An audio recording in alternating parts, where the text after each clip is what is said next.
तपस्या करने वालों को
क्या बन जाते हैं, ऐसे प्रकाश से हम प्रभु बन जाते हैं।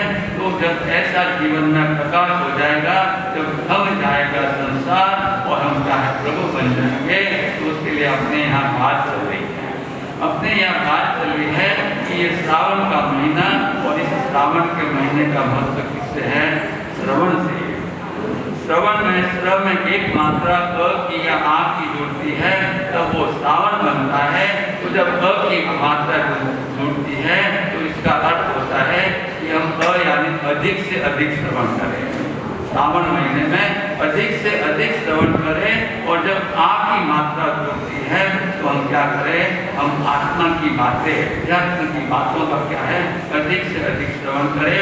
तो श्रवण का कितना महत्व है, तो अपने यहाँ जो बात चली है कि परमात्मा ने एक ही गाथा में जो है ना पूरे जो है मोक्ष का मार्ग बता दिया है, और उसकी शुरुआत होती है श्रवण से।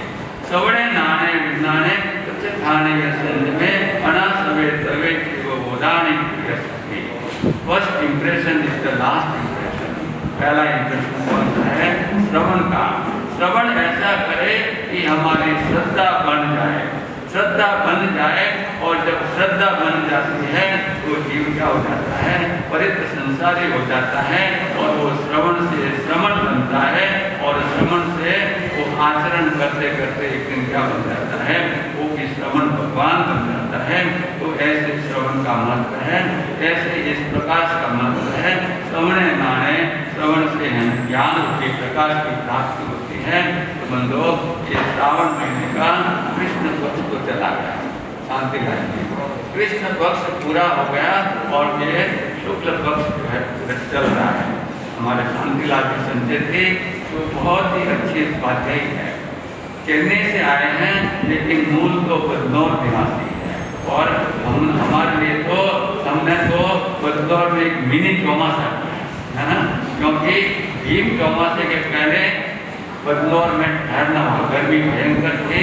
इसलिए क्या हमने गुरु भगवंतों से निवेदन किया कि प्रवेश के पहले हमको क्या कुछ दिन शेष काल में भीम बदनौर में ठहरना चाहते हैं, क्योंकि हमारे भाई महाराज श्री कृष्ण महाराज साहब जो बदनौर चौमासे ना पूज्य गुरु भगवंतों के महामंत्री गुरुदेव पवन साहब और हमारे गुरु भगवंतों के 2007 के बदनौर चौमासे में हमारे भाई महाराज कृष्ण महाराज दीक्षा ने पुत्र मंत्री का नाम था, वो लगभग 2 से 3 महीना वहाँ बिराजे थे, और उनकी साधना को देखकर, श्रावक बने की साधना को देखकर महामंत्री गुरुदेव इतने प्रभावित हुए कि उनको उसी चौमासे में जो है पर्युषण के दिनों में उनको क्या दी?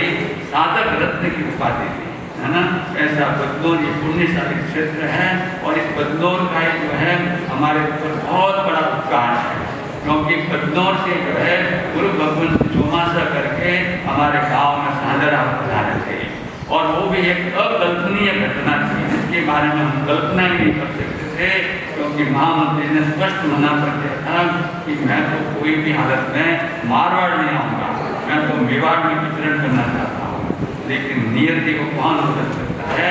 तो ऐसी परिस्थितियाँ हुई कि भगवान जो है महामंत्री गुरुदेव जो है वे सांडरा पधारे 2007 के दिसंबर में, 5 भाइयों के घर में गए, उन्होंने मंगल पाठ किया, पूरे घर का क्या है उन्होंने क्या है पावन किया। फिर एक परिवार को, क्योंकि उनको पता था कि ये 2 भाइयों की क्या है शिक्षा लेने की आज्ञा है, लेकिन शिक्षा की आज्ञा मिल नहीं रही है, तो वे क्या है 5 भाइयों के परिवार पर गए। माता जी पिताजी तो देवलोक गए थे, माता जी थे, तो 5 भाइयों के घर पर जाकर क्या है उन्होंने सबको समझाया कि अब इनकी संसार की जो है इनका जो है भोग काल पूरा हो गया है, और अब इनको क्या करो आप लोग आज्ञा दो। और ऐसे उन्होंने समझ ली कि हमारी आज्ञा का मार्ग क्या हो गया, ये यात्रा कहाँ से शुरू हुई? बदनौर से, है ना। तो हमारे ऊपर बदनौर का बहुत बड़ा उपकार, और उस उपकार को करने के लिए भीम चौमासे के पहले शेष काल से भी अधिक, क्योंकि हमारी मर्यादा है 29 दिन से अधिक हम क्या है नहीं, लेकिन कोई अपवाद का कारण हो तो ज़्यादा भी ठहर सकते हैं। तो 35 दिन ठहरे, 35 दिन ठहरे और वहाँ ऐसे धर्म की अलग जगह कि वहाँ जो है सुबह जो है 7 से 8 बजे तक न केवल जो है प्रार्थना लेकिन स्वाध्याय होता था और उस स्वाध्याय में जो है 8-10 भाई जो आते थे और इतना आनंद आया कि हमें लगा कि वास्तव में क्या रोमा समय हो गया। यानी वो 35 दिन का तो बंधु जो है इसने हमारे शांतिलाल संस्कृति जिनका क्या है उन्होंने बहुत अच्छा लाभ लिया। तो बंधु जो है अपनी जो बात होती है ये जो है कृष्ण पक्ष तो पूरा हो गया। महत्व श्रवण का है कि श्रवण से क्या है हमारी श्रद्धा बने और श्रद्धा ऐसी बने कि हम श्रवण बन जाए। क्या बन जाए? अगर श्रवण नहीं बन सकते तो श्रावक बन जाओ, है ना। श्रवण नहीं बन सकते हैं तो आप श्रावक बन जाओ और श्रावक बनकर भी आराधना करके एक भवाकर बन जाओ। जैसे हमारे उपासक कृष्ण है 10 श्रावकों का अधिकार आया है कि उन्होंने भी भगवान की वाणी श्रवण की और श्रवण करके श्रावक बने। और ऐसे भी ऐसा भी आता है सूत्र में भी आता है कि सुभाव कुमार जिन्होंने प्रथम बार भगवान की वाणी श्रवण की और वो श्रवण से क्या बने, पहले श्रावक बने और फिर बाद में श्रवण भी बने, श्रवण भी बने। मंत्र तो भगवान की वाणी का ये श्रवण का महत्व है। तो जीवन में जब ऐसा प्रकाश हो जाता है तब हमारी प्रभु बनने की यात्रा शुरू हो जाती है। तो अपनी जो बात कर रही थी कि हमारे प्रथम जो है व्याख्यान यहाँ जो है इस महावीर भवन में हो रहा है और इस प्रथम का कितना महत्व है कि ऐसा हमारे जीवन में प्रकाश हो जाए कि संसार थम जाए और जब संसार थम जाता है तब हम प्रभु बन जाते हैं। तो ये होता है श्रवणे ज्ञाने विज्ञाने, श्रवण से हमें ज्ञान की प्रकाश मिलता है और उससे हमारी यात्रा शुरू होते होते क्या है हम सिद्ध बुद्ध और मुक्त हो जाते हैं। तो ये श्रावण का महीना और ये कृष्ण पक्ष पूरा हुआ और शुक्ल पक्ष प्रारंभ हुआ। यानी कृष्ण पक्ष यानी अंधकार और ये शुक्ल पक्ष यानी प्रकाश। व्यक्ति सोता कभी है, प्रकाश में सोता है कि अंधकार।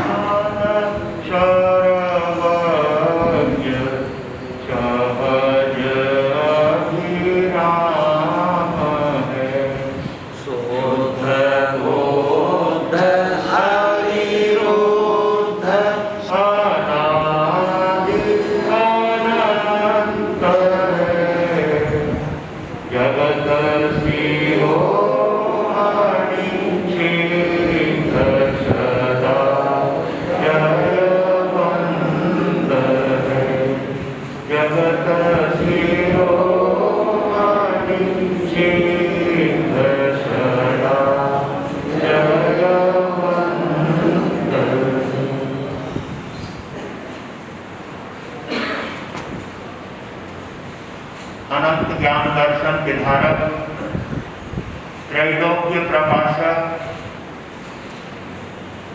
जगत जीवों का कल्याण करने के लिए मोक्ष मार्ग का दिव्य संदेश देने वाले चरम तीर्थे शासनपति श्रमण भगवान महावीर स्वामी को एवं आचार्य भगवान, उपाध्याय भगवान तथा समस्त उपकारी गुरु भगवंतों के चरण कमलों में हृदय की अनंत आस्थाओं के साथ कोटिशः वंदना अर्ज करने के पश्चात पायो रसन अमोल हीरो हार जो मती, पायो रसन अमोल हीरो हार जो मती, निकलिया 84 चक्कर में को खाक जो मती, निकलिया 84 चक्कर में को खाक जो मती, आगे धंधो पीछे धंधो, धंधा में फिर धंधो, आगे धंधो पीछे धंधो, धंधा में फिर धंधो, फिर तो धंधा माही धर्म करणो भूल जो मती, फिर तो धंधा माही धर्म करणो भूल जो मती, पायो रतन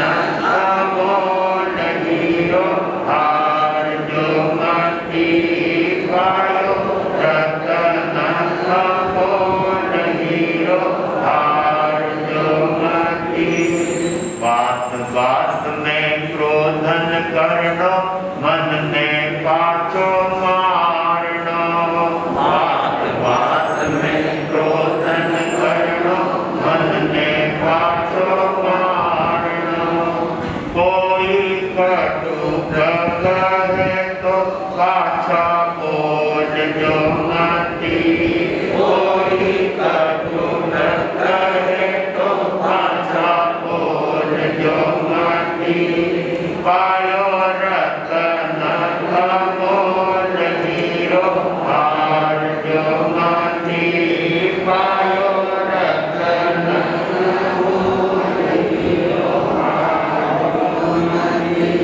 चिंता फिकर तो भूलन करनी नहीं कोई आनी जानी चिंता फिकर तो भूलन करनी नहीं कोई आनी जानी फिर तो अशुभ कर्मोरा हारा बांध जो मति फिर तो अशुभ कर्मोरा हारा बांध जो मति पायो रतन अमोल हीरो हार जो मति पायो रतन अमोल हीरो हार जो मति सहनशील बन दुख ने शरणो सुख में नहीं भूलना सहनशील बन दुख ने शरणो सुख में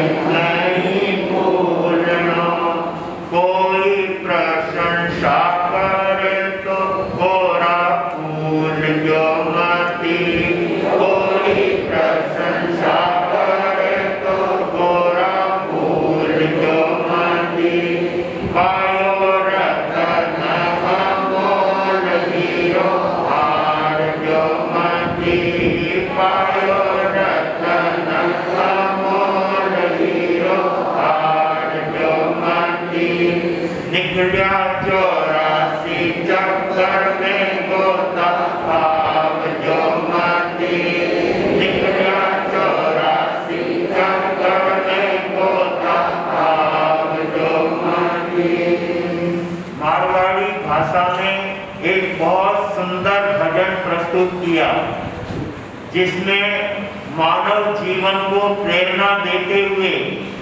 हम सबको शिक्षा देते हुए कहा है कि पायो रतन अमोल हीरो हार जो मति ये अमूल्य रत्न हमारे हाथों में आया है अमूल्य हीरा हमारे हाथों में आया है जिस हीरे का मूल्य समझने वाला व्यक्ति उसका उपयोग अपने जीवन में अच्छी तरह से करने का भाव रखता है सचमुच हमारे लिए ये संसार का किनारा और मोक्ष में प्रवेश करने का स्थान मनुष्य का भाव है ऐसे उत्तम मानव जीवन को हमने बहुत कठिनाई से प्राप्त किया है बहुत मुश्किल से प्राप्त किया है कवि विनय चंद जी जो बहुत अच्छे धर्मनिष्ठ श्रावक थे उन्होंने 24 तीर्थंकर भगवान की खूब अच्छी रचनाएं की है 24 की रचनाएं की है उसमें विमलनाथ भगवान की प्रार्थना करते हुए उन्होंने अपने जो भाव अपने आत्मा के भाव अपने अंतर के उद्गार परमात्मा के चरणों में कैसे संप्रेषित करना चाहिए ये बात उन्होंने अपने उस काव्य पंक्तियों में दर्शाते हुए और विमलनाथ भगवान की प्रार्थना करते हुए विमलनाथ भगवान 13वें तीर्थंकर हैं 13वें तीर्थंकर परमात्मा का नाम है विमलनाथ अपने 24 तीर्थंकरों में बहुत से ऐसे तीर्थंकर हैं जिनके पीछे नाथ लगता है सचमुच नाथ शब्द की भी एक अद्भुत व्याख्या है अभी वो चर्चा नहीं करूंगा लेकिन विमलनाथ भगवान के चरणों में उपस्थित होकर के श्रावक विनय चंद जी अपनी अंतर की भावना उनके चरणों में रखते हुए कहते हैं रे जीवा विमल जिनेश्वर शेरिए थारी बुध निर्मल होय जाय रे जीवा विमल जिनेश्वर शेरिए रे जीवा एकेंद्रिय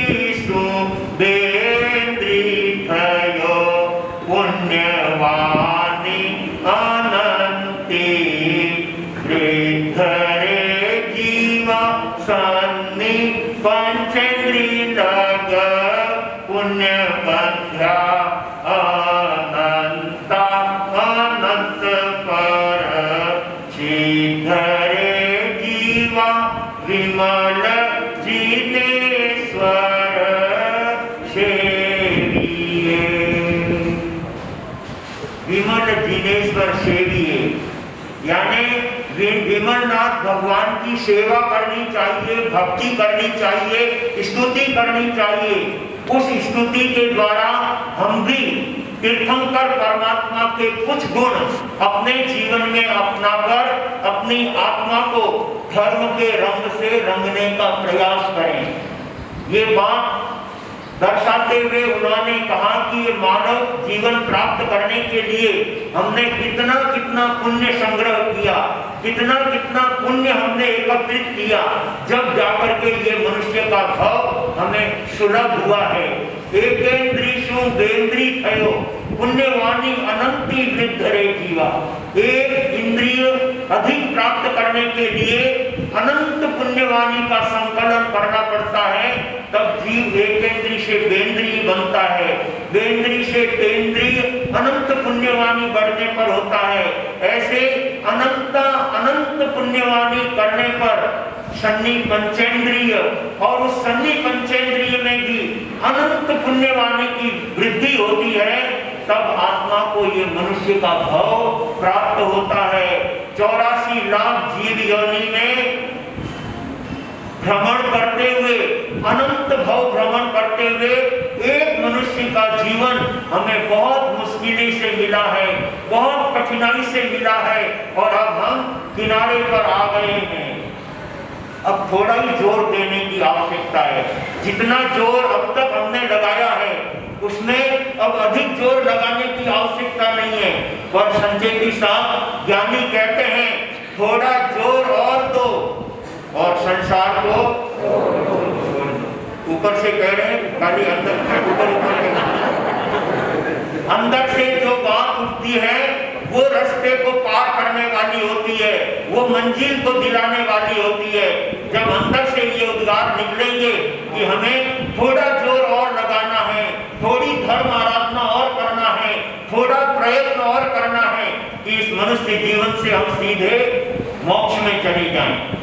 थोड़ा ही जोर लगाने की आवश्यकता है। जितनी जोर और जितनी मेहनत हमने अब तक की है उसमें अंश जितना और थोड़ी सी मेहनत करने की आवश्यकता है। और मेहनत के फल हमेशा मीठे हुआ करते हैं। मेहनत का सुख कुछ और ही हुआ करता है। जो मेहनत से प्राप्त होता है उसकी आनंद की अनुभूति व्यक्ति अपने आप में अनायास कोई चीज यूं ही मिल जाती है, बिना प्रयास किए मिल जाती है। उस वस्तु का हमारे जीवन में कोई मूल्य नहीं होता है, लेकिन मूल्य उस वस्तु का होता है जो हमें मेहनत से मिलती है, पुरुषार्थ से मिलती है, ताकत से मिलती है। उस वस्तु को पाने पर व्यक्ति को जो खुशी होती है जिसको शब्दों में नहीं कहा जा सकता, ऐसे उत्तम मानव जीवन को हमने प्राप्त किया है जिसका वर्णन शब्दों में नहीं किया जा सकता। बस अब हमें इस मानव जीवन को पाकर अपने संसार के कार्यों में से थोड़ा समय प्रभु भक्ति के लिए निकालना है। गुरु चरणों में बैठ करके परमात्मा के दिव्य वचन श्रवण करके अपने कानों को पावन और पवित्र बनाना है। सचमुच बंधुओं, धर्म कथा सुनते सुनते उत्कृष्ट रसायन आवे। धर्म कथा सुनते सुनते जीव को अगर उत्कृष्ट रसायन आवे तो प्रवचन सुनते सुनते तीर्थंकर नाम कर्म का उपार्जन व्यक्ति कर सकता है। इतना अहोभाव हमारा प्रवचन के प्रति, परमात्मा की वाणी के प्रति होता है, तब जीवन में आनंद की अनुभूति होती है, तब हमारे जीवन का उत्कर्ष होता है। आइए सौभाग्यशालियों, ऐसे मानव भाव रूपी हीरे को प्राप्त करके अब उस हीरे को संजो करके रखना है, उस हीरे की पूरी पूरी सुरक्षा करना है और उस हीरे का जिसमें सदुपयोग हो वो कार्य करके अपनी आत्मा को पुष्ट और ताकतवर बनाना है, श्रेष्ठ बनाना है। और वो कार्य हमारे कांग्रेस संघ में चल रहे हैं। जिधर देखो उधर दान के क्षेत्र में, तप के क्षेत्र में, शील व्रत के क्षेत्र में अनेक भाग्यशाली आत्मा अपने मन में संकल्प लेकर के चल रहे हैं 4 महीने के लिए, जिन्होंने कुशील सेवन का त्याग कर लिया। और भावना भाई है कि गुरुदेव अगर इस 4 महीने में सफलता मिल गई तो मैं यावत जीवन आपके चरणों में कुशील सेवन का त्याग करने का भाव रखता हूँ और अपने जीवन को ब्रह्मचर्य से जोड़ना चाहता हूँ। सचमुच अपने आत्मा को ऐसे ब्रह्म तत्व की तरफ अग्रसर करने का भाव भाग्यशाली जीवों के मन में जागृत होता है और वही इस मिले हुए मानव भवरूपी रत्न को सफल और सार्थक करने का कार्य करता है। पायो रतन अमोल हीरो हार जो मती, ये हीरा बड़ी मुश्किल से मिला है। अब इस हीरे को हारना नहीं है, बल्कि इस हीरे का अपने जीवन में सदुपयोग करने का और इसका उचित लाभ उठा करके अपने भावी जीवन को सुंदर और सुखद बनाने का प्रयास कर लेने की आवश्यकता है। जितनी कीमती वस्तु होती है, व्यक्ति को उस वस्तु का संरक्षण करने में उतनी ही ज्यादा जागरूक होकर के रहना पड़ता है, सजग होकर के रहना पड़ता है। तो ये मिला हुआ मानव भवरूपी हीरा हमारा सुरक्षित रहे और उसे धर्म कार्यों में लगा करके, तप त्याग में लगा करके इस मानव जीवन को पावन और पवित्र बनाने की आवश्यकता है। पर हमारी लालच की भावनाएं, हमारी ईर्ष्या की भावनाएं, हमारी लोभ वृत्ति की भावनाएं कई बार इस मानव जीवन के मूल्यों को नहीं समझ करके हम उस तरफ दौड़ लगाते हैं और कई बार तो व्यक्ति धर्म कर्म करता हुआ, सामायिक की आराधना करता हुआ, नवकार महामंत्र की माला फेरता हुआ एक नाचीज वस्तु के अंदर हमारा मन चला जाता है। एक भाई माला फेर रहा था और अचानक घर के आगे से भैंस निकली और उस भैंस ने घर के आगे पोंटा किया। वो पोंटा देखते ही उस भाई के मन से माला के भाव चले गए और उस गोबर को देखकर मन में विचार किया कि कोई दूसरा व्यक्ति उसे उठा करके न ले जाए, उसे मुझे अपने कब्जे में कर लेना है, उस पर मुझे अधिकार कर लेना है। कवि हजारीमल जी महाराज साहब कहते हैं कि कहे जा मोटी माला हाथ ले और भजवा लागो राम, राम कहो नवकार मंत्र की माला कहो, एक ही बात है। मोटी माला हाथ ले और भजवा लागो राम, भैंस करियो है कोटो और चित लागो तिन ठाम, चित लागो तिन ठाम, लागो लोग को आटो, माला में करी छोड़ उठ धरियो गोबर में बांटो। ये गोबर मेरा है, इसे दूसरा कोई नहीं ले सकता, इसलिए उसके अंदर क्या ले जाके रख देता है, पत्थर ले जाके रख देता है, घाटा ले जाके रख देता है। इस गोबर पर मेरा अधिकार है। बोलो राम या नवकार मंत्र का प्रभाव ज्यादा, उसका महत्व ज्यादा है, उसकी कीमत ज्यादा या गोबर की कीमत ज्यादा है? उस भाई ने गोबर की कीमत को ज्यादा समझा, राम के नाम की माला को छोड़ दिया एक साइड में और ये गोबर मेरे घर के आंगने पर, घर के आगे किया है भैंस ने, इसलिए इस गोबर पर मेरा अधिकार है। उस गोबर जैसी चीज में हमारा मन चला जाता है। ये मन बड़ा चंचल है, इसलिए इस मन को अधीनस्थ करने के लिए, मन को अनुकूल करने के लिए वैराग्य और अभ्यास की आवश्यकता है। बार बार अभ्यास के करने से हमारा मन भी केंद्रित होता है, हमारा मन भी स्थिर हुआ करता है। इसलिए सौभाग्यशालियों, इस मानव भवरूपी रत्न को सार्थक करने के लिए हमें नाचीज चीजों के अंदर अपने मन को बार बार नहीं जाने देना चाहिए। लेकिन जिस उद्देश्य से हम धर्म स्थान में आते हैं, माला फेरने आते हैं, सामायिक की आराधना करने के लिए आते हैं, संवर की आराधना करने के लिए आते हैं, स्वाध्याय की आराधना करने के लिए आते हैं और जब तप करने की आराधना के लिए आते हैं, हमारा लक्ष्य उसी में होना चाहिए। तब वो लक्ष्य हमारा सार्थक होता है और वो हमारी भावना सीधी जो है उस वस्तु पर असर करती है, उस केंद्र पर जाकर के चोट करती है, जिस चोट के द्वारा हम अपने कार्य को सिद्ध करने का कार्य कर सकते हैं। आइए ऐसे उत्तम कार्य संपादित करने वाला व्यक्ति अपने मानव जीवन का परिष्कार करता है, अपने मानव जीवन को ऊंचा उठाने का कार्य करता है। अन्यथा अपने जीवन में किए गए दुष्कर्म, अपने जीवन में किए गए पाप, जब वो पाप उदय में आएंगे तब रोने पर भी छोड़ने वाले नहीं होते हैं। और इस बात को लेकर एक कवि ने कहा है, जावे जावे रे वीरा थारी मोमरिया, जावे जावे रे वीरा थारी मोमरिया, कर ले प्रभु जिसु ने वो तारण वालो रे, कर ले प्रभु जिसु ने वो तारण वालो रे।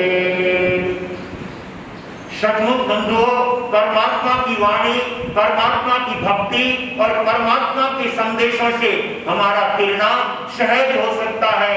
और इन पाप के कार्य करते हुए आज तक कोई व्यक्ति सुखी नहीं बना है। अपने जीवन को उन्होंने तकलीफ में ही धकेलने का काम किया है। जब कर्म उदय में आते हैं तो अपना सारा सुख सुविधा, सारे ठाट बाट और सारी सब कुछ सुविधाएं छूट जाती है और व्यक्ति को पता नहीं अंधकार में कहां कहां पर उसे भ्रमण करना पड़ता है, कहां कहां पर उसे अपने जीवन को उस पाप की भक्ति में और उस दुख की भक्ति के अंदर गिराना पड़ता है। वो बात अपने यहाँ चंदन मलियागिरी चरित्र के द्वारा बताई जा रही है। चंदन राजा और मलियागिरी रानी और उनके दो राजकुमार शायर और नील, जिनके राजपाट छूट गए, महलात छूट गए, सारे ठाट बाट और उनके अधिकार छूट गए और उन सबको छोड़ करके अपना जीवन बचाने के लिए रातों रात महलों को छोड़ करके निकल जाते हैं और कनकपुर नगरी के अंदर पहुंच जाते हैं। वहां पर महारानी मलियागिरी अपने बच्चों के लिए जो 3 दिन से भूखे हैं, ऐसे बच्चों के लिए भोजन सामग्री जुटाने के लिए उस शहर में प्रवेश करती है। और वहां पर बाजार में जाने पर एक श्रेष्ठी ने उनको लड्डू का थाल दिया और वो लड्डू लेकर के महारानी मलियागिरी बड़ी प्रसन्न होती है कि चलो मैं अपने स्थान पर जाकर, जहां बगीचे में हमारे बालक और हमारे श्रीमान बैठे हुए हैं, वहां पर पहुंच करके बच्चों को ये लड्डू खिलाऊंगी। रानी के मन में बड़ी खुशी है, बड़ी प्रसन्नता है। लेकिन बंधुओं, जब पाप का उदय आता है तो सारी अच्छी बातें हाथों से निकल जाया करती है। व्यक्ति चाहते हुए भी अपने जीवन में उस वस्तु का उपयोग नहीं कर सकता। ये बात अपने चरित्र के द्वारा सुनाई जा रही है। युग युग से भारत में यह अमर कहानी, धन्य चंदन राजा और मलियागिरी रानी, धन्य चंदन राजा और मलियागिरी रानी। रानी अपने बच्चों के लिए थाल लेकर के, लड्डुओं का थाल लेकर के जा रही है और अचानक आकाश मार्ग से एक गिद्ध आता है और उस थाली के ऊपर झपट्टा मारता है। उसके मस्तक पर रही हुई लड्डुओं भरी थाली नीचे गिर जाती है और देखते ही देखते गली कूचे में जो कुत्ते घूम रहे थे वो सारा का सारा झुंड वहां आता है और उन लड्डुओं को साफ कर जाता है।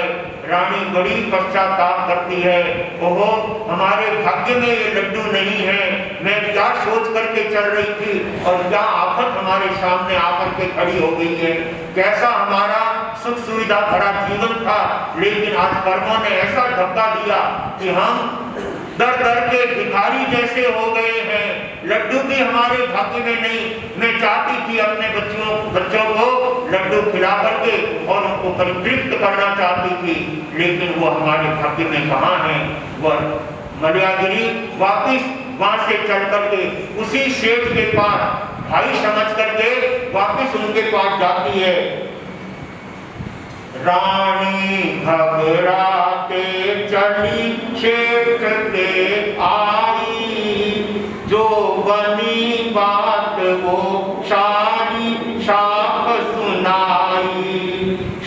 शेख लाल हो गई बात यो तानी, धन्य चंदन राजा और कलिया की रानी, धन्य चंदन राजा और कलिया की रानी।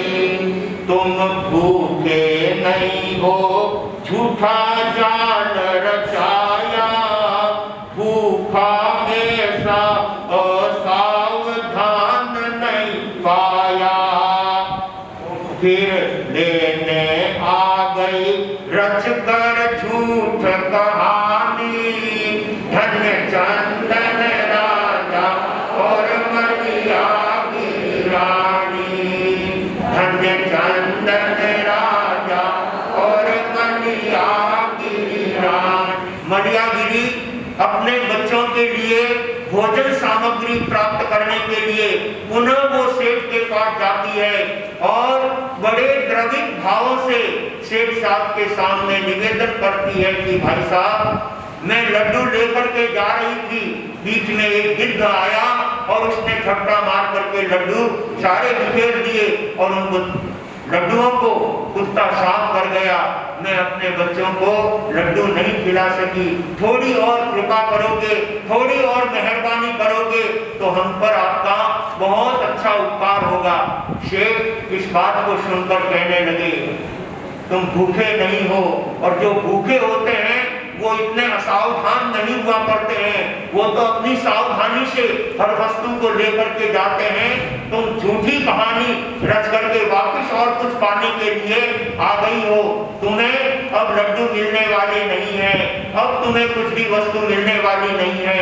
रानी कहने लगी, शेख साहब आप दयावान हैं, आप करुणावान हैं, और वास्तव में जो करुणावान होते हैं, दयावान होते हैं, वही उपकार और भलाई का कार्य करते हैं। और इसीलिए संगीत का एक लक्षण है अनुकंपा। जहाँ व्यक्ति में करुणा भाव होती है, वही वास्तव में संगीत का लक्षण होता है। जो संगीती होते हैं वो दुखी के दुख का निवारण करने के लिए हर घड़ी तत्पर रहते हैं। यद्यपि शेख बहुत दयावान था, करुणावान था, परंतु इतने बड़े लड्डुओं का थाल उन्हें खाने के लिए दिया और उसे वो बहाना बना करके वापस दूसरी सामग्री प्राप्त करने के लिए आ गई है। शेख ने विचार किया कि अब मैं लड्डू तो नहीं, लेकिन अब ये आई गई है तो खाली हाथ तो क्या भेजना है। वो अपने घर में जाता है और 2 मुट्ठी चने ला करके उस मलियागिरी के हाथों में दे देता है। 2 मुट्ठी चने दे शेख विदा कर दीनी, आकर बच्चों को देकर धीरज लीनी, नहीं भाग्य लड्डू के योग्य चाह क्यों लानी, धन्य चंदन राजा और कलिया की रानी, धन्य चंदन राजा और कलिया की रानी। शेख साहब ने कहा कि तुम इस प्रकार से झूठी बातें बना करके दोबारा तिबारा कोई वस्तु प्राप्त करने के लिए आते हो, ये अच्छी बात नहीं है। रानी कहती है कि शेख साहब हम तो कर्मों के मारे हैं और हमने कोई बनावटी बात नहीं की है। जो असलियत है वही आपके सामने बताई है, जो सच्चाई है वही आपको निवेदन की है। फिर भी आपका मन माने वैसा कीजिए, मेरी कोई जबरदस्ती तो आप पर हो नहीं सकती। ऐसा सुनकर शेख 2 मुट्ठी चने ला करके देता है कि जाओ इसी से आप अपना परिवार चलाओ, इसी से अपना निर्वाह करो। ऐसा कहते हुए 2 मुट्ठी चने देकर उसको वहां से रवाना कर दिया। उस 2 मुट्ठी चनों को लेकर रानी अपने कर्मों पर विचार करती हुई, जो ज्ञानी होते हैं वो कभी किसी को दूसरों को दोषी नहीं ठहराते हैं, कभी दूसरों को अपराधी नहीं मानते हैं। वो अपने आप को अपराधी मान करके अपने ही कर्मों का ये फल है, ऐसा मानते हुए सबके प्रति अच्छे विचार, अच्छे भाव रखते हुए जो 2 मुट्ठी चने मिले उसे लेकर वो बाग में आती है और अपने बच्चों को वो चने खिलाकर, पानी पिलाकर उनको खुश करती है कि पुत्रों, अभी तो हमारे पास यही वस्तु है, खाकर के तुम अपनी भूख शांत करो। माता पिता को इस बात का मन में बड़ा दुख है कि हम अपने बच्चों का ठीक से परिपालन नहीं कर सकते, ठीक से इनका पालन पोषण नहीं कर सके। इस माँ बाप के दिल में इस बात का बहुत रंजिश है, बहुत मन में उनके कठिनाई है, लेकिन कर भी क्या सकते हैं। बंधुओं, अपने बच्चों को चने खिलाकर, पानी पिलाकर शांत करते हैं और सोचते हैं कि अब अपना जीवन चलाने के लिए कोई न कोई तो कार्य करना ही पड़ेगा, कोई न कोई मेहनत तो करनी पड़ेगी, कोई न कोई काम तो करना ही पड़ेगा, इसलिए हमें कोई काम ढूंढना चाहिए। और वास्तव में बंधुओं, मेहनत करने वालों के लिए काम की कोई कमी नहीं होती है और मेहनत करने वाला व्यक्ति 2 टाइम भोजन प्राप्त कर ही लेता है। इसलिए व्यक्ति को मेहनत पर विश्वास रखना चाहिए। 2 अक्षर का शब्द है लक। लक यानी अपनी किस्मत, अपना भाग्य, उसको लक कहते हैं। जब व्यक्ति का लक अच्छा होता है ना तो सब तरफ से आनंद ही आनंद होता है, लेकिन लक ठीक नहीं होता है तो जो काम करो वो उल्टा ही उल्टा पड़ता है। तो 2 अक्षर का नाम है लक और 2.5 अक्षर का नाम है भाग्य और 3 अक्षर का नाम है नसीब और 3.5 अक्षर का नाम है किस्मत। ये चारों चीजें, ये चारों बातें तब सार्थक होती है जब उसके साथ 4 अक्षरों का शब्द मेहनत उसके साथ जुड़ता है, तो व्यक्ति का लक भी सीधा बन जाता है, व्यक्ति का भाग्य भी अच्छा बन जाता है, व्यक्ति का नसीब और किस्मत वो भी सुधर जाया करते हैं। इसलिए व्यक्ति को मेहनत पर भरोसा रखना चाहिए। मेहनत के समान दुनिया में कोई गहना नहीं है, मेहनत के समान दुनिया में कोई अलंकार नहीं है। ऐसा सोच करके राजा और रानी यानी चंदन राजा और मलियागिरी रानी वे काम की खोज में निकलते हैं कि हमें कोई काम खोजना चाहिए और वो काम मिल जाने पर हम बड़े विश्वास के साथ, ईमानदारी के साथ, नीति के साथ, क्योंकि नीति धर्म की माता है।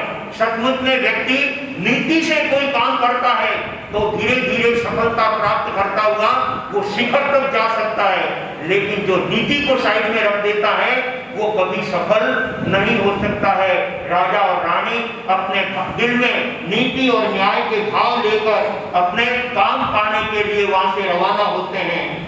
रोटी रोजी के काज भूपति डोले, कोई रख लो करने काज वचन यो बोले। 2 बच्चों को ले साथ चली है रानी, धन्य चंदन राजा और मलियागिरी रानी, धन्य चंदन राजा और मलियागिरी रानी।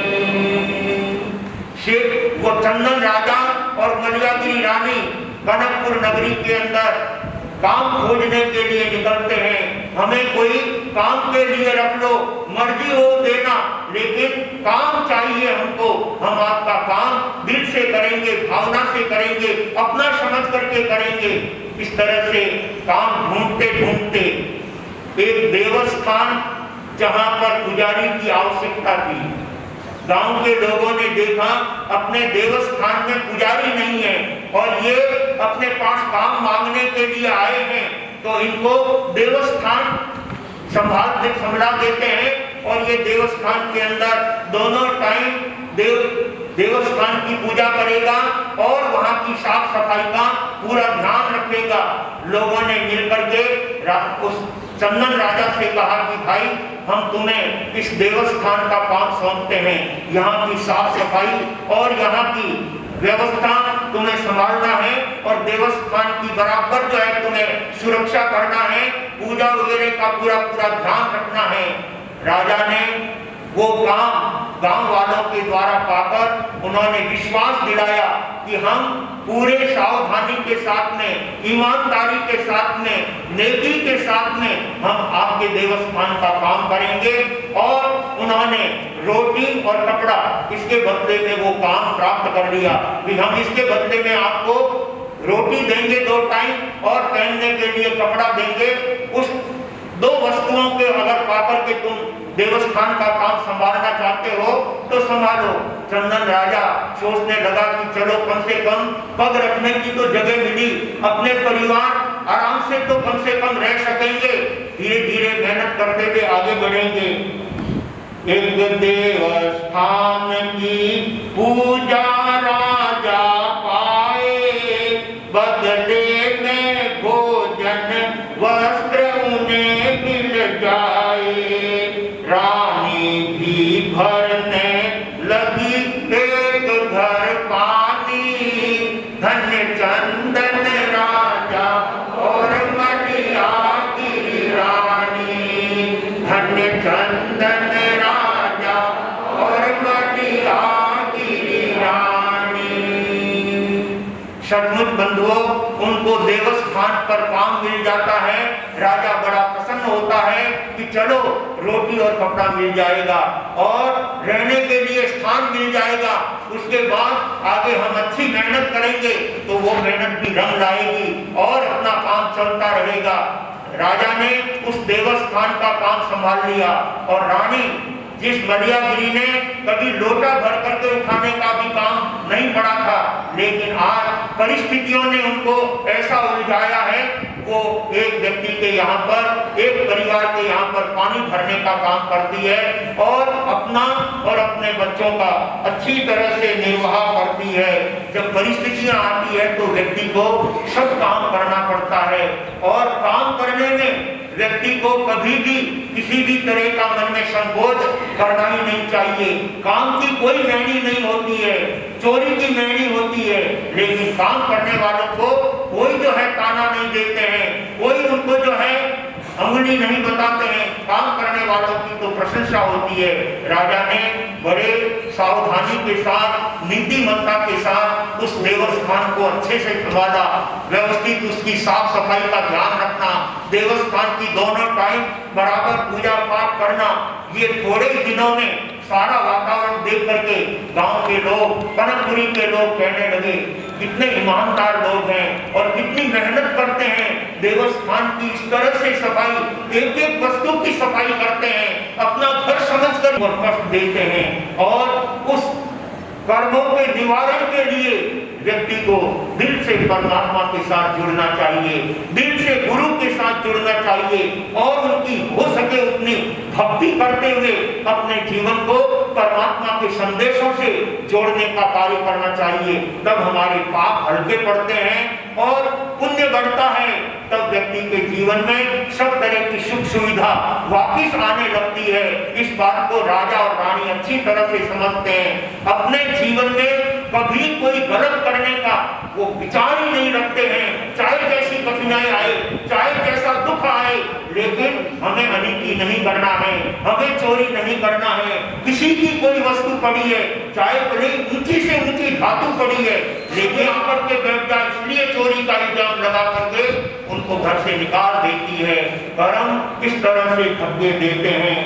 आखिर रानी ने नूतन हिम्मत धारी, रस्सी ले ली और ले ली एक कुल्हाड़ी।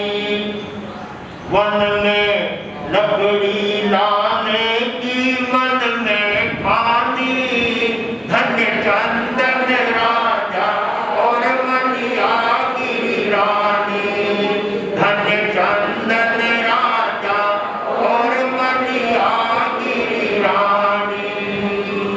भाग्यशालियों, सेठ के यहाँ पर मेहनत पूर्वक पानी भरने का काम कर रही थी, लेकिन सेठानी ने वहां पर उसे नहीं रहने दिया, वहां नहीं टिकने दिया। जबकि रानी का कोई अपराध नहीं था, उसने कोई गलती नहीं की थी, उसने कोई चोरी नहीं की थी, लेकिन अभी तक उनके अशुभ कर्मों का उदय है। इसलिए सेठानी ने झूठ अंदर रख दिया और चोरी का इल्जाम उस पर लगा करके घर से निकाल दिया। लेकिन रानी हिम्मत नहीं हारती है। दुख के समय में हमारा अगर कोई साथी है तो वो है हमारा हिम्मत, वो है हमारा धीरज। व्यक्ति के जीवन में धैर्य गुण होता है और हिम्मत होती है तो वो अपने मंजिल में आगे बढ़ता चला जाता है, एक दिन मंजिल प्राप्त कर ही लेता है। रानी ने विचार किया कोई बात नहीं, वहां नहीं काम मिला तो आज हम कोई ऐसा स्वतंत्र काम करेंगे जिसमें हमको कोई आना पानी कर ही नहीं सकता।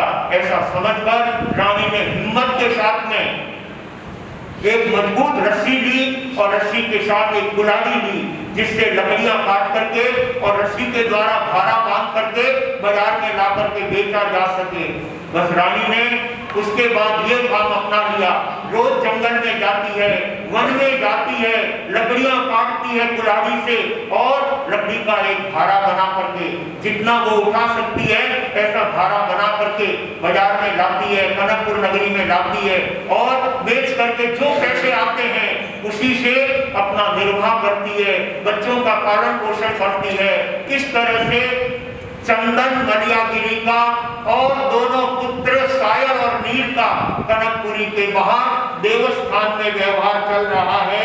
और इस प्रकार का कार्य करते हुए उनके साथ क्या घटना घटित होती है। इतनी सब कठिनाइयां आ जाने के बाद अभी तक उनके दुष्कर्मों का अंत नहीं आया है, अभी भी कर्मों का उनके सिर पर भार है और वो कर्म कैसे धक्के देते हैं, वो कर्म कैसे नाश मचाते हैं। इसलिए ज्ञानी कहते हैं कर्म करते समय व्यक्ति को पूरा ध्यान रखना चाहिए, अन्यथा ये कर्म किसी को नहीं छोड़ते हैं। तीर्थंकर महापुरुषों को भी कर्म नहीं छोड़े, अवतारी पुरुषों को भी कर्मों ने नाश मचाया, अपने अधिकार की वस्तु छोड़ करके उनको वन में जाना पड़ा, जंगल में जाना पड़ा। ये बात हम रामायण के द्वारा अनेक बार सुनते हैं।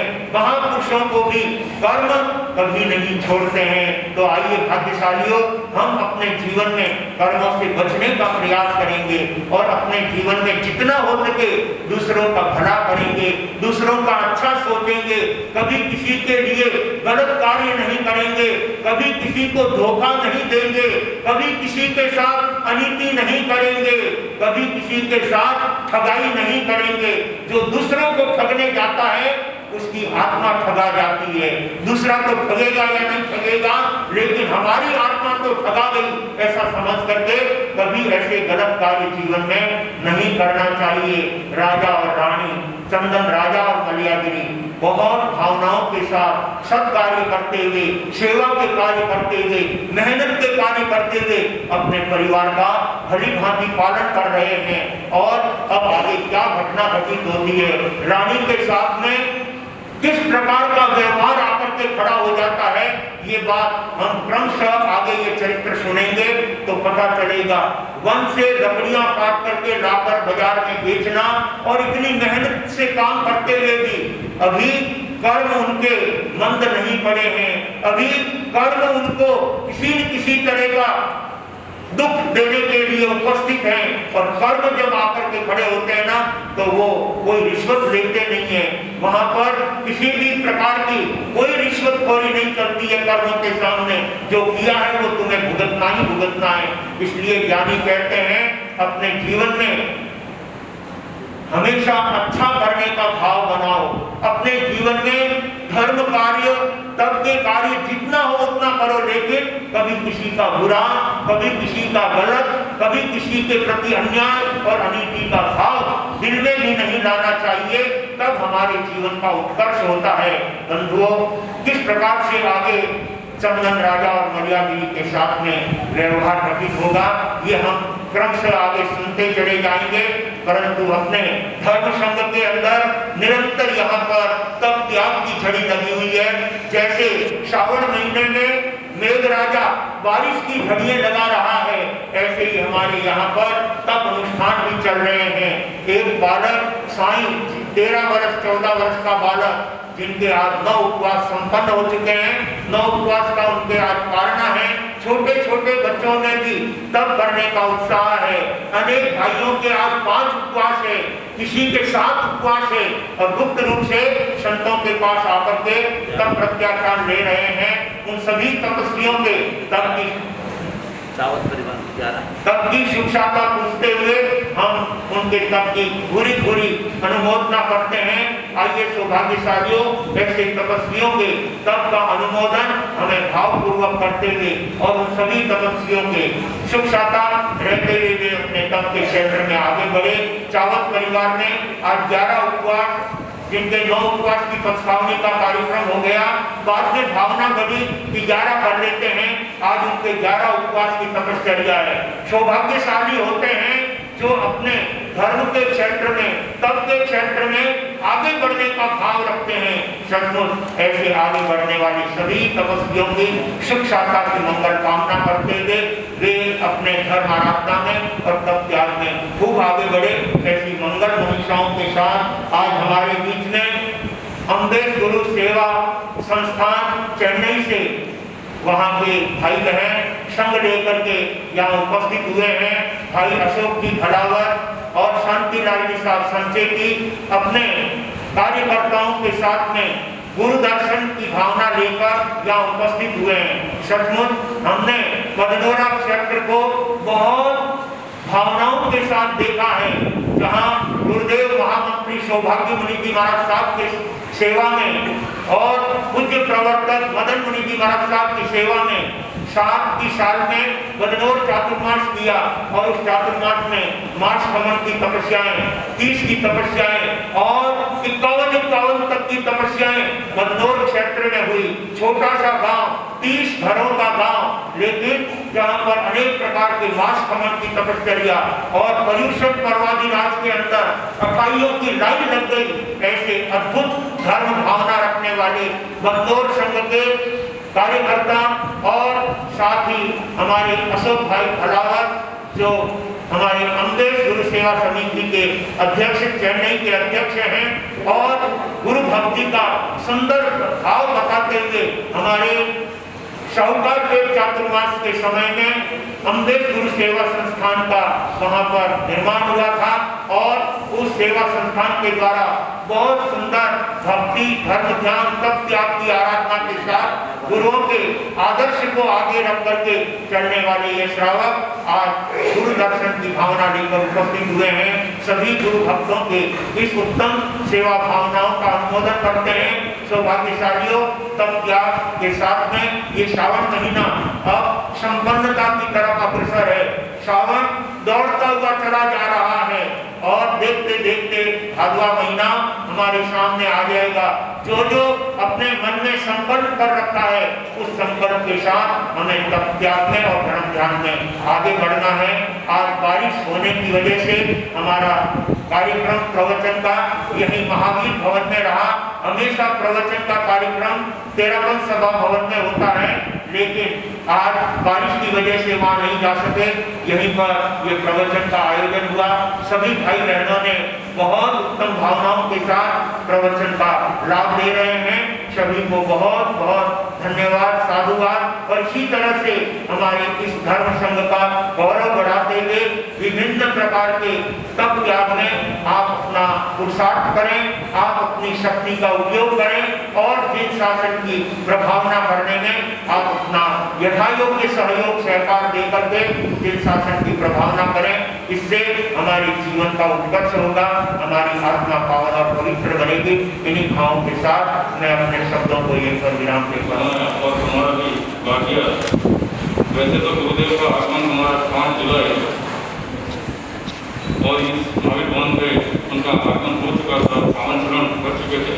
लेकिन जो पहला प्रवचन था हमारा और आज श्रावण मास के पवित्र दिन सोमवार को यह पहला प्रवचन भी हमारे इस महावीर भवन में हो गया, तो आज पूरा संघ, कांग्रेसी संघ बहुत ही धन्य एवं अति हर्ष की अनुभूति कर रहा है कि हमारा जो सपना वर्षों से हमने संजोया था वो आज साकार हो रहा है। वैसे गुरुदेव ने आज इस प्रवचन के माध्यम को कभी बारना हमने मनुष्य जीवन जो हमें मिला है उसका महत्व समझाते हुए कहा है कि इसे अच्छे कर्म एवं धर्म साधना से इसे सफल बनाना है। दूसरा, हमें कभी भी अपने ध्येय को प्राप्त करने के लिए या अपनी मंजिल को प्राप्त करने कभी भी किस्मत नसीब या भाग्य के सहारे बैठना नहीं चाहिए, जिसका भी उन्होंने अच्छा सा उदाहरण देते हुए हमने 4 शब्द बताए, लक 2 अक्षर, भाग्य 2 अक्षर, नसीब 3 अक्षर और किस्मत 3.5 अक्षर। ये सभी तभी सार्थक होते हैं जब उसमें 4 अक्षर वाला मेहनत जुड़ता है। तो कभी भी हमें अपने बाकी के साथ ना बैठकर उस दिशा में हमें हमारी मेहनत प्रयास को अवश्य करना चाहिए और दुष्कर्म से बचते हुए हमें अच्छे काम करने की प्रेरणा गुरुदेव ने आज हमें प्रवचन के माध्यम से सुनाई। आज की इस जनसभा में उपस्थित हमारे अतिथियों को मैं स्वागत करने के लिए आज के जो स्वागत करता परिवार है, श्रीमान जमुना लाल जी साहब, शंभू कुमार जी साहब, दीपक कुमार साहब पिछोरिया, ये परिवार को मैं आमंत्रित करता हूँ कि आप आगे आए और आज की जनसभा में उपस्थित हमारे अतिथियों का स्वागत और सम्मान करें।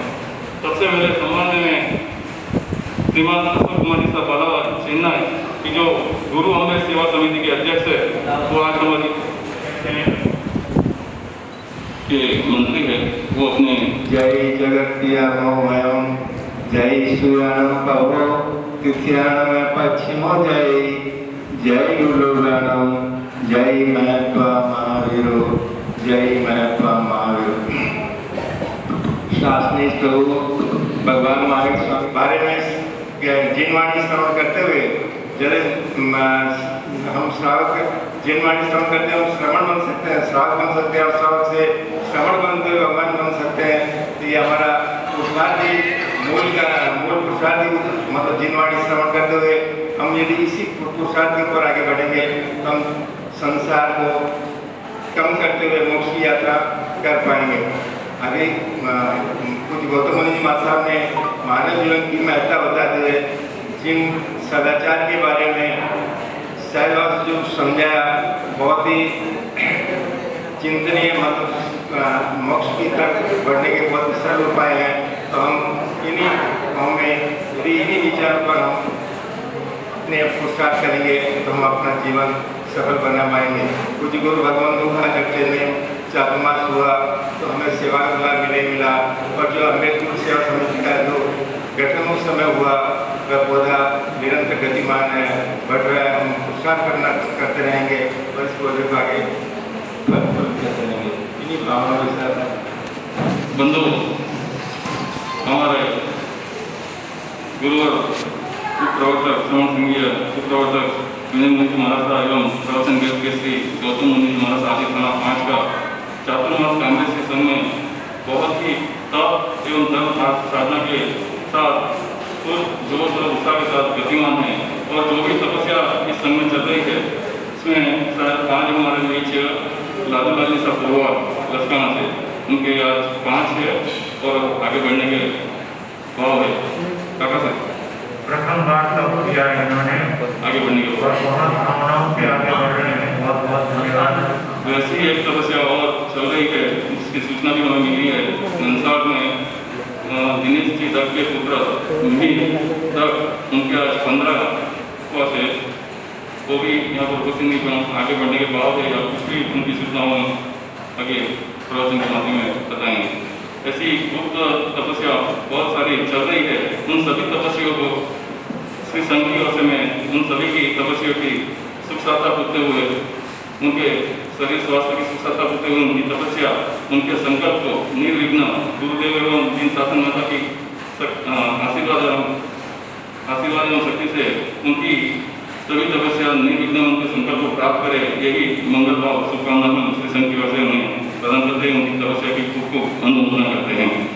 कल के और आज के जो आंगिक विकासन एवं उपवास के नाम कल हमने घोषणा करती थी, बोली साहब मेरा सिरापन फोन करेगा, जिनके भी नाम है वो कृपया पचकान ले लें और आज की जो तपस्या के पचकान हो गए।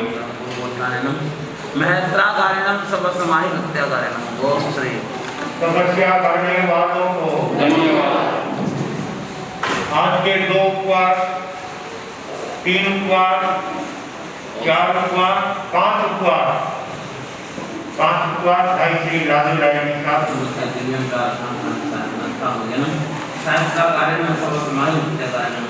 तपस्या करने वालों को 3 साल का है और उन्होंने कहा कि आज से मैं सभा में प्रस्थान लेने की भावना रखता हूँ। उन्होंने 5 उपवास लेकर के प्रथम बार उन्होंने बड़ी तपस्या करने का ये मन में भाव बनाया है। कभी समुद्री को उपवास वगैरह किया होगा, इसके सिवाय कभी कोई तप नहीं किया, लेकिन इस चातुर्मास को पाकर के 7 उपवास और कोई बड़ी तपस्या के प्रस्थान हो, और जो तपस्याएं चल रही है वो गुप्त रूप से संतों के सम्मुख प्रस्थान कर रहे हैं। समय पर प्रवचन में घोषणा करने का भाव रहेगा। अभी तक उनकी तपस्याएं चल रही है, आगे बढ़ने के भाव है। गुरु अंगद सेवा समिति चेन्नई से ऑफिस बना रहे हैं, उनकी तरफ से 3100 रुपये की राशि इसी संघ को प्राप्त हो रही है। आपका बहुत बहुत धन्यवाद श्रीमान जी। सभी बता रहे हुए अतिथियों को मैं इसकी संधियों से क्या कुछ निवेदन करना चाहूँगा। नीचे गौतम प्रसाद की व्यवस्था यहीं मान्यवन पर की है। आप सभी गौतम प्रसाद का लाभ लेकर इसी संघ को अनुमोदित करें।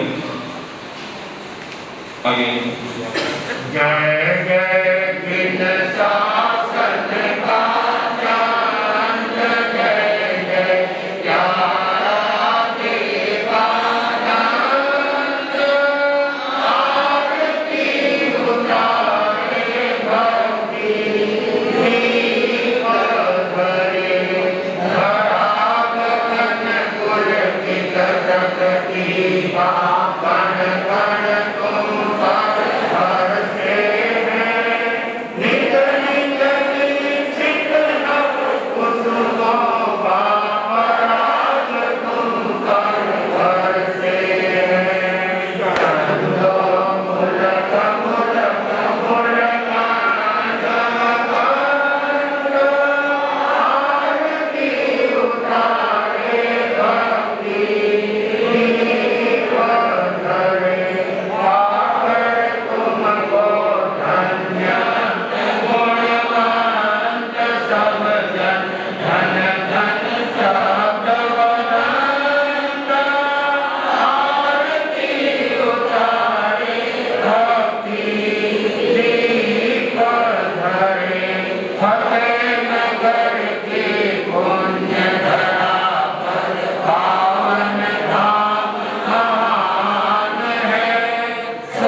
हमें छोड़ के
पुष्कर मुनि जी महाराज साहब की उपाध्याय प्रवर आगमन योग प्रवर्तक पूज्य गुरुदेव श्री कन्हैया लाल जी महाराज साहब की मेवाड़ मुकुटमणि पूज्य गुरुदेव श्री हस्तिमल जी महाराज साहब की मनीषा दिवाकर शेर राजस्थान लोकमान्य वरिष्ठ प्रवर्तक पूज्य श्री रूपचंद जी महाराज साहब की श्रवण संघीय महामंत्री मेवाड़ गौरव पूज्य गुरुदेव श्री सौभाग्य मुनि जी महाराज साहब मेवाड़ प्रवर्तक भोले बाबा पूज्य गुरुदेव श्री मदन मुनि जी महाराज साहब की महाराष्ट्र प्रवर्तक पूज्य श्री गुंजन ऋषि जी महाराज साहब की मारवाड़ प्रवर्तक पूज्य श्री सुमन मुनि जी महाराज साहब की उप प्रवर्तक आगम प्रभावक कमलपुर दिवाकर पूज्य श्री विनय मुनि जी महाराज साहब की प्रवचन करके श्री परम पूज्य गुरुदेव श्री गौतम मुनि जी महाराज साहब की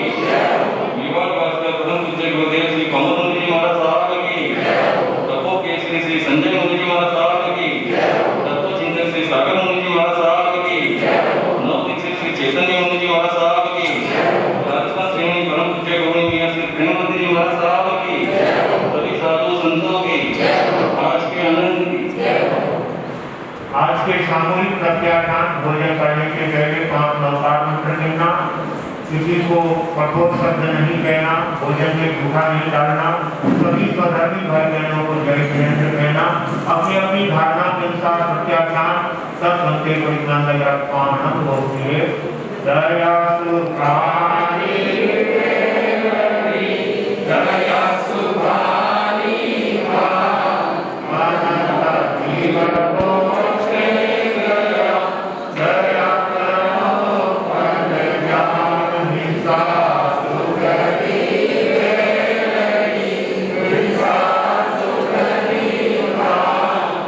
जीवन जीवन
नमो अरियंताणं नमो सिद्धाणं नमो आयर्यां नमो वज्रायं नमो लोके सर्वसावणं ऐसो पंच नमो कालो समपाव प्रणासनो मंगलांच संप्रसेन परणं अभिमंगलम चत्तारि मंगलम अरियंता मंगलम सिद्धा मंगलम साव मंगलम केवल मंगलम चत्तारि उत्तमा अरियंता उत्तमा सिद्धा उत्तमा साव उत्तमा केवल उत्तमा चत्तारि शरणं प्रवद्यामि अरियन्ते शरणं प्रवद्यामि सिद्धे शरणं प्रवद्यामि साहु शरणं प्रवद्यामि केवली प्रणतम मम शरणं प्रवद्यामि अरिहंतों का शरण सिद्धों का शरण साधुओं का शरण केवली प्रकृति दया धर्म का शरण ये चार शरण दुर्गति हरना उन शरणों को जो भव्य प्राणी आदरे तो अक्षय अमर करो